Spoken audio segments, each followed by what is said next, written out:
ಆಲ್ದಾಳ್ ವೀರಭದ್ರಪ್ಪ ಅಕ್ರಮವಾಗಿ ಕಟ್ಟಡ ನಿರ್ಮಾಣ ಮಾಡಿದ ಹಿನ್ನೆಲೆಯಲ್ಲಿ ಮಾನ್ವಿ ಪುರಸಭೆಯ ಮುಖ್ಯಾಧಿಕಾರಿ ಪರಶುರಾಮ ದೇವಮಾನೆ ಅವರು ವಿದ್ಯುತ್ ಸಂಪರ್ಕ ಹಾಗೂ ನಲ್ಲಿಯ ನೀರು ಸಂಪರ್ಕ ಕಡಿತಗೊಳಿಸಲು ಆದೇಶ ನೀಡಿದ್ದು ಕೂಡಲೇ ಕಡಿತ ಮಾಡಬೇಕು ಎಂದು ಜನಸೇವಾ ಫೌಂಡೇಶನ್ ರಾಜ್ಯಾಧ್ಯಕ್ಷ ಜಾವೇದ್ ಖಾನ್ ಒತ್ತಾಯಿಸಿದರು.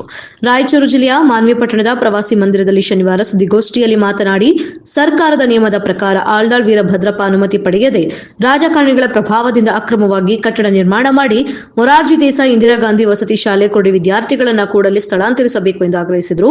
ಆಲ್ದಾಳ್ ವೀರಭದ್ರಪ್ಪ ಅಕ್ರಮವಾಗಿ ಕಟ್ಟಡ ಕಟ್ಟಿದ್ದಾರೆಂದು ಲೋಕಾಯುಕ್ತರಲ್ಲಿ ದೂರು ಸಲ್ಲಿಸಲಾಗಿತ್ತು. ದೂರಿನ ಆಧಾರದ ಮೇಲೆ ಪುರಸಭೆ ಅಧಿಕಾರಿಗಳು ಆದೇಶ ಹೊರಡಿಸಿ ವಿದ್ಯುತ್ ಸಂಪರ್ಕ ಹಾಗೂ ನೆಲದ ಸಂಪರ್ಕ ಕಡಿತಕ್ಕೆ ಆದೇಶ ಹೊರಡಿಸಿದ್ದು, ಪರಶುರಾಮ ದೇವಮಾನೆ ಅವರಿಗೆ ನಮ್ಮ ಸಂಘಟನೆ ವತಿಯಿಂದ ಧನ್ಯವಾದಗಳು ಸಲ್ಲಿಸುತ್ತೇವೆ ಎಂದರು. ಅದಕ್ಕೆ ಅನುಮೋದನೆ ನೀಡಿರುತ್ತದೆ.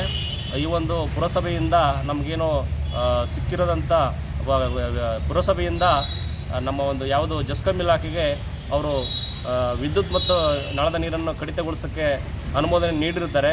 ಯಾವುದಕ್ಕೆ ಅದನ್ನು ಅನಧಿಕೃತವಾಗಿ ನಿರ್ಮಾಣ ಮಾಡೋದಕ್ಕೋಸ್ಕರ ಅವರು ಯಾವುದೇ ರೀತಿಯಿಂದ ಅಲ್ಲಿ ಪುರಸಭೆಯಿಂದ ದಾಖಲೆಗಳನ್ನು ಅನುಮತಿಯನ್ನು ತೆಗೆದುಕೊಂಡಿರೋದ ಕಾರಣ ಪುರಸಭೆಯವರು ಮತ್ತು ಜಸ್ಕಮ್ ಇಲಾಖೆ ಅವರಿಗೆ ಈಗಾಗಲೇ ಆದೇಶ ಹೊರಡಿಸಿ ನಮ್ಮ ಒಂದು ಈ ಹೋರಾಟಕ್ಕೆ ಜಯ ಸಿಕ್ಕಿದೆ ಅಂತ ಹೇಳ್ಬೋದು.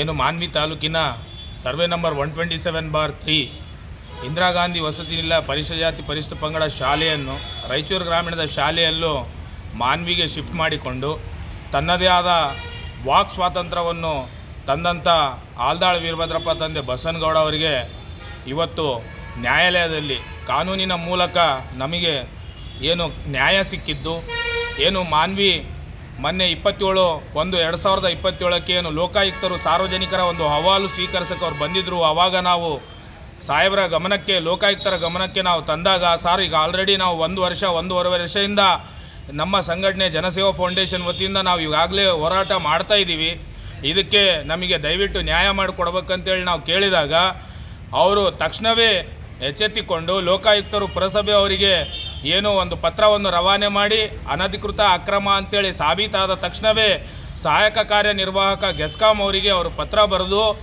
ಏನು ಇಮಿಡಿಯೇಟ್ಲಿ ಕರೆಂಟ್ ಕಟ್ ಮಾಡಿ ಅಲ್ಲಿರುವಂಥ ಮಕ್ಕಳನ್ನು ಶಿಫ್ಟ್ ಮಾಡುವಂಥ ಕೆಲಸ ಕೂಡಲೇ ಮಾಡಬೇಕಂತೇಳಿ ಆದೇಶ ಹೊರಡಿಸಿದ್ದ ಮಾನ್ವಿ ಪುರಸಭೆ ನೂತನವಾಗಿ ಏನು ಹುದ್ದೆಯನ್ನು ಅಲಂಕರಿಸಿರುವ ನಮ್ಮ ಪರಶುರಾಮ್ ದೇವಮನೆ ಸಾಹೇಬರಿಗೆ ನಾನು ಜನಸೇವಾ ಫೌಂಡೇಶನ್ ವತಿಯಿಂದ ಮತ್ತು ಮಾಧ್ಯಮದಿಂದ ನಾನು ಕೃತಜ್ಞತೆಗಳು ತಿಳಿಸ್ತೀನಿ.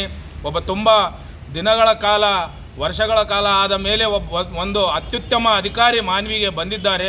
ಅವರ ಕಾರ್ಯವೈಖರಿ ಮೆಚ್ಚಲೇಬೇಕು. ಒಂದೇ ದಿನಕ್ಕೆ ನಮಗೆ ಪ್ರತಿಫಲವನ್ನು ಕೊಟ್ಟಿದ್ದಾರೆ, ನಮಗೆ ಸಂತೋಷವಾಗಿದೆ.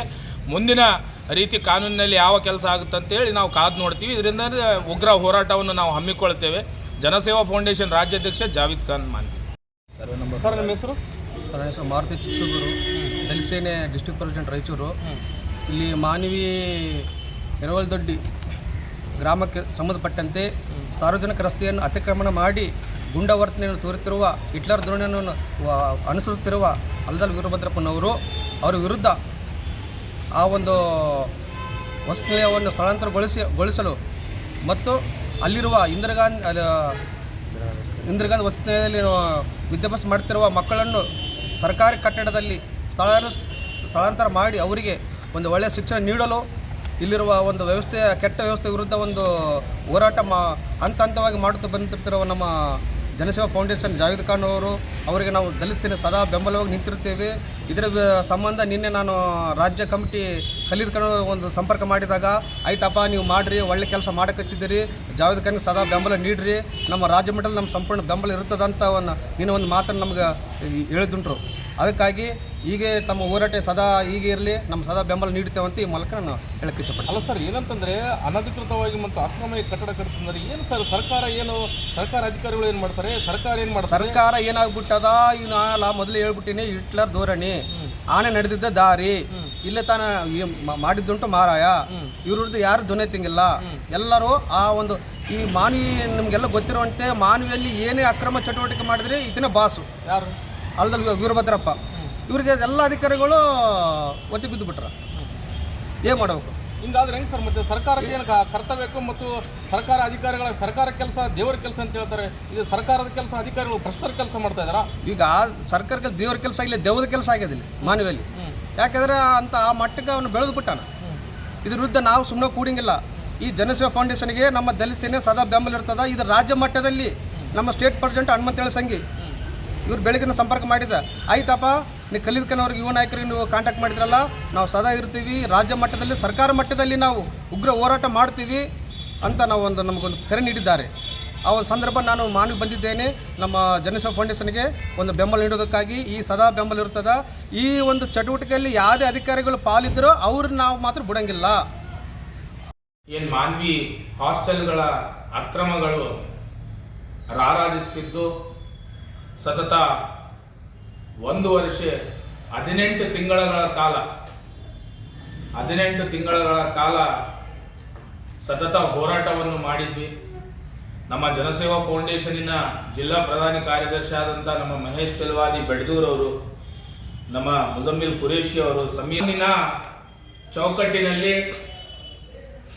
127/3 ಇಂದಿರಾ ಗಾಂಧಿ ವಸತಿ ನಿಲಯ ಶಾಲೆ ಕಟ್ಟಡ 5 ಅಂತಸ್ತಿನ ಬೃಹತ್ ಕಟ್ಟಡ ಸಾರ್ವಜನಿಕರ ದಾರಿಯನ್ನು ಎನ್ಕ್ರೋಚ್ ಮಾಡಿ ಕಟ್ಟಿರುವಂಥ ಆಲ್ದಾಳ್ ವೀರಭದ್ರಪ್ಪ ತಂದೆ ಬಸನಗೌಡ ಅವರ ಕಟ್ಟಡ ಅಕ್ರಮ ಎಂದು ಈಗಾಗಲೇ ಲೋಕಾಯುಕ್ತ ಅವರು ಮಾನ್ಯ ಪುರಸಭೆ ಅವರಿಗೆ ಆದೇಶದ ಮೂಲಕ ನಿನ್ನೆ ದಿನಾಂಕ 31/1/2025 ಸಹಾಯಕ ಕಾರ್ಯನಿರ್ವಾಹಕ ಗೆಸ್ಕಾಂ ಅವರಿಗೆ ಅವರು ಏನು ಅಲ್ಲಿರುವಂಥ ಅಕ್ರಮ RR ನಂಬರ್ಗಳನ್ನು ಕರೆಂಟನ್ನು ಡಿಸ್ಕನೆಕ್ಟ್ ಮಾಡೋಕ್ಕೆ ಹೇಳಿದ್ದಾರೆ.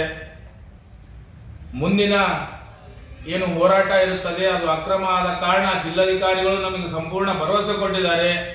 ಕಟ್ಟಡವನ್ನು ಕೃಷಿಯೇತರ ಭೂಮಿ ಎಂದು ಪರಿಗಣಿಸಿ ಆ ಉಲ್ಲೇಖಗಳಲ್ಲಿ ಯಾವುದೇ ರೀತಿಯಾದಂಥ ಪರವಾನಗಿ ಇಲ್ಲದೆ, ಪುರಸಭೆಯಿಂದ ಕಟ್ಟಡ ಪರವಾನಗಿ ಇಲ್ಲದೆ, ನಗರ ಯೋಜನಾ ಪ್ರಾಧಿಕಾರ ವತಿಯಿಂದ ಯಾವುದೇ ಪರವಾನಗಿ ಇಲ್ಲದೆ ಸಾರ್ವಜನಿಕರ ಒಂದು 60 ಫೀಟ್ ದಾರಿಯನ್ನು ಕಬ್ಜಾ ಮಾಡಿ ದಾರಿ ಮೇಲೆ 5 ಅಂತಸ್ತಿನ ಕಟ್ಟಡ ಕಟ್ಟಿ ರಾಯಚೂರು ಗ್ರಾಮೀಣ ಭಾಗದ ಪರಿಶಿಷ್ಟ ಜಾತಿ ಪರಿಶಿಷ್ಟ ಪಂಗಡಕ್ಕೆ ಸೇರಿರುವ ಒಂದು ವಸತಿ ನಿಲಯವನ್ನು ಮಾನ್ವಿಯಲ್ಲಿ ತಮ್ಮ ಸ್ವಾರ್ಥಕ್ಕೆ, ತಮ್ಮ ಸ್ವಂತ ಲಾಭಕ್ಕೆ ಅಧಿಕಾರಿಗಳು, ಹಾಸ್ಟೆಲ್ಗೆ ಸಂಬಂಧಪಟ್ಟ ಅಧಿಕಾರಿಗಳು ಮತ್ತು ರಾಜಕೀಯ ಪ್ರಬಲತೆಯಿಂದ ಆಲ್ದಾಳ ವೀರಭದ್ರಪ್ಪನಿಗೆ ಬಾಡಿಗೆ ಕೊಡುವುದರ ಮೂಲಕ ಇಂದಿರಾ ಗಾಂಧಿ ವಸತಿ ನಿಲಯ ಶಾಲೆಯನ್ನು ಮಾನ್ವಿಯಲ್ಲಿ ತಂದು ಅಕ್ರಮ ಕಟ್ಟಡದಲ್ಲಿ ಹಾಕಿರ್ತಕ್ಕಂಥದ್ದು. ತದಾದ ನಂತರ ಒಂದು ರೂಮಿನಲ್ಲಿ 30 ರಿಂದ 35 ವಿದ್ಯಾರ್ಥಿನಿಯರು ಅಲ್ಲಿ ವಾಸ ಮಾಡುತ್ತಿದ್ದು ವಿದ್ಯಾಭ್ಯಾಸಕ್ಕಾಗಿ ಸರಿಯಾದ ಸುಸಜ್ಜಿತ ವಾತಾವರಣ ಇಲ್ಲ. ಸರ್ಕಾರದಿಂದ ಅನೇಕ ಸೌಲಭ್ಯಗಳನ್ನು ತಗೊಂಡು ತಮ್ಮ ಜೇಬುಗಳಿಗೆ ಹಾಕಿಕೊಂಡು ವಿದ್ಯಾರ್ಥಿಗಳಿಗೆ ಇವತ್ತು ಕೊಳಚೆ ಕೆಟ್ಟು ಹೋಗಿರುವಂಥ ಪದಾರ್ಥಗಳು, ತರಕಾರಿ, ಒಂದೇ ಕೊಠಡಿಯಲ್ಲಿ 35 ಜನ, ಶೌಚಾಲಯ ಸಮಸ್ಯೆ ಅಲ್ಲಿ ಬರ್ತಕ್ಕಂಥದ್ದು. ಏನೋ ದಾರಿಯಲ್ಲಿ ಕಟ್ಟಿರುವ ಕಟ್ಟಡವನ್ನು ಪುರಸಭೆಯಿಂದ ಸರಿಸುಮಾರು ನಮಗೆ ಒಂದು 10 ನೋಟಿಸ್ ಕೊಟ್ಟ ಮೇಲೆ ನಿನ್ನೆ ನಮಗೆ ಆದೇಶ ಸಿಕ್ಕಿರುವಂಥದ್ದು. ಆ ಕಟ್ಟಡವನ್ನು ಅಕ್ರಮವಾಗಿ ಕಟ್ಟಿರುವುದು ಕಂಡು ಬಂದಿರುತ್ತದೆ. ಅದಕ್ಕಾಗಿ ಆ ಕಟ್ಟಡವನ್ನು ನೆಲಸಮ ಮಾಡಬೇಕಂತೇಳಿ ನಾವು ಜನಸೇವಾ ಫೌಂಡೇಶನ್ ಸತತ 1 ವರ್ಷಗಳ ಕಾಲ ನಾವಲ್ಲಿ ಹೋರಾಟ ಮಾಡಿದ್ವಿ. ಮಾನ್ಯ ಜಿಲ್ಲಾಧಿಕಾರಿಗಳು ಇದರ ಬಗ್ಗೆ ಗಮನ ಹರಿಸಿ ಲೋಕಾಯುಕ್ತರು ಏನು ಮೊನ್ನೆ 27/1/2025 ಏನು ಸಾರ್ವಜನಿಕರ ಒಂದು ಅಹವಾಲು ತಹಸೀಲ್ ಕಚೇರಿಯಲ್ಲಿ ಇಟ್ಕೊಂಡು